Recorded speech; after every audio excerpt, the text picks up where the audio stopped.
Psoriasis awareness ক্লাবের উদ্যোগে পঞ্চম আন্তর্জাতিক সেমিনার অনুষ্ঠিত হয়েছে। সেমিনারে প্রধান অতিথি ছিলেন স্বাস্থ্য ও পরিবার কল্যাণ উপদেষ্টা ডাক্তার মোহাম্মদ সাইদুর রহমান। সেমিনারে মূল প্রতিপাদ্য ত্বকের দীর্ঘস্থায়ী প্রদাহের অন্যান্য কারণ উন্মোচন করা। অনুষ্ঠানে 650 জন ডার্মাটোলজিস্টের অংশগ্রহণে বক্তারা ত্বকের বিভিন্ন রোগ ও চিকিৎসা নিয়ে আলোচনা করেন।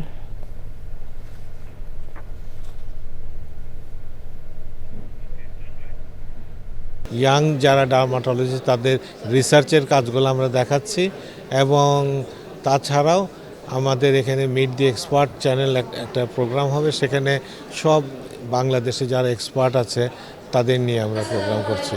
এটা খুবই সায়েন্টিফিক একটা প্রোগ্রাম। সোরিয়াসিসের পাশাপাশি সেতি রোগ, অ্যালোপেশিয়া এরিয়াটা এবং ইনফ্ল্যামেটরি ডিসঅর্ডার যে সমস্ত রোগগুলো আছে সেটার উপরে আপ টু ডেট যে ট্রিটমেন্ট সেটার উপরে আমাদের আলোকপাত করা হচ্ছে। এইখান থেকে শিক্ষা নিয়ে তাদের পরবর্তী যে পেশেন্টরা থাকবে তাদের চিকিৎসাটা যাতে সুষ্ঠুভাবে সুন্দরভাবে প্রয়োগ করতে পারে।